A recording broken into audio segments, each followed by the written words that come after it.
You're listening to Greater Good Radio Hawaii. Please visit us online at greatergoodradio.com. Today's guest is David Heenan, trustee of the estate of James Campbell.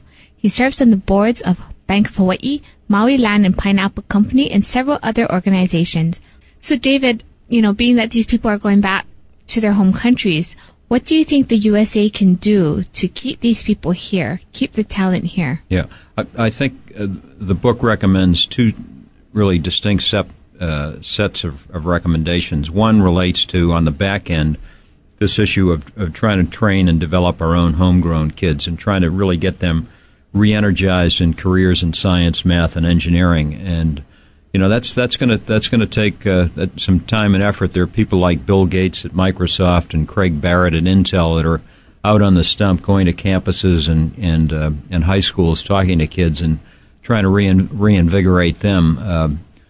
But I think research budgets and the like have to be increased at universities, and we have to make these subjects more interesting than they've been in the past, because they clearly have fallen into disfavor. So a large chunk of the recommendations really relate to that dimension. The other half relate to the immigrants themselves, that we are a nation of immigrants. We have to be more welcoming than we have been in recent years, and this means eliminating the cap on what are called H-1B visas for skilled personnel, to allow more scientists, engineers, and mathematicians and so forth into the country, to increase, I think, our number of foreign students. The U.S. only, of the total student population here, only 4% of our total student body are from abroad. Australia and Switzerland, for example, it's 17%. I think we need more kids over here from abroad in the high schools. We use the old foreign exchange program, which used to be very active. Now with working families, single families, that's fallen off a bit, so that has to be re-energized. But I think, importantly, we just really have to feel make newcomers to the country feel more welcome. So as trustee of the James Campbell estate, could you tell us what you do and a little bit more about the estate? Yeah, the estate has had a storied history. We started in 1900.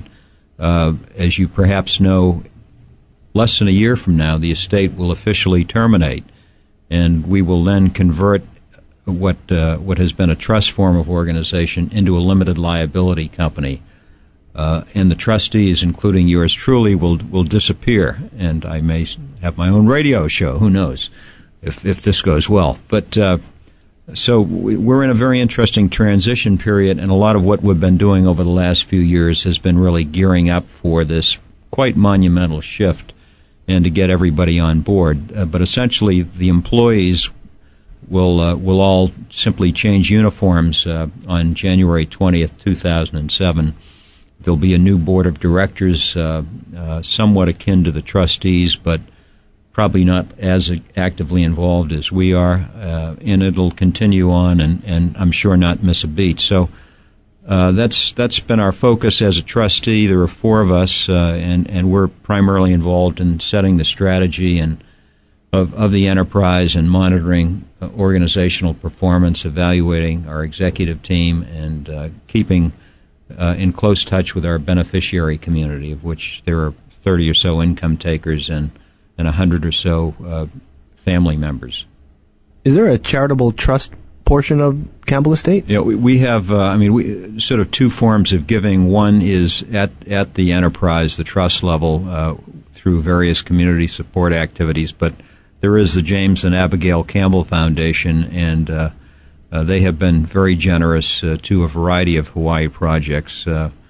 Education would be a major one. The Hawaiian community would be certainly a major one. Given our location and the development of Kapolei, West Oahu tends to be our backyard and our favorite area. So, right up to Waianae, Nanakuli, and so forth, we've tried to be as generous as we possibly can be. So what are you planning on doing after the estate more or less changes over? Well, that's an interesting question. I'm in this career planning mode myself. I probably haven't given it as much thought as I may. Given my background, I have done a lot of teaching. I probably will have an academic appointment at some place. I'd like to do some traveling. At college level or high school level? No, at the college level. Probably at sort of the MBA level or executive programs. I do a lot of public speaking. The Capital Speakers Bureau. I'll do some of that. My wife and I'd like to do some traveling. I'll stay on some corporate boards probably.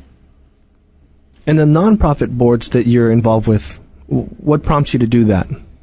Well, I think it engages you in a wider section of the community. I've over the years been involved in a ton of them.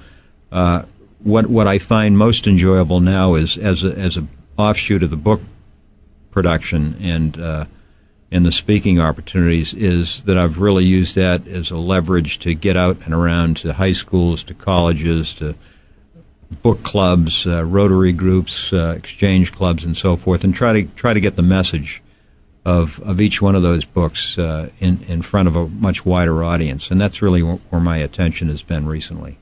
So, if you could take Flight Capital and have 1 minute to give the message from the whole book, what would that 1 minute message be? Well, I think the message is that. Ideally, it would be great for every American leader in business, government, or the nonprofit world to get on an airplane, preferably with a business class ticket, and go to some of these economic supernovas. The Irelands, the Israels, the Singapores. We hear a lot about China and India, and see exactly what is taking place over there. These countries are not taking prisoners. The world today is real flat, as Tom Friedman likes to remind us. It's much more competitive.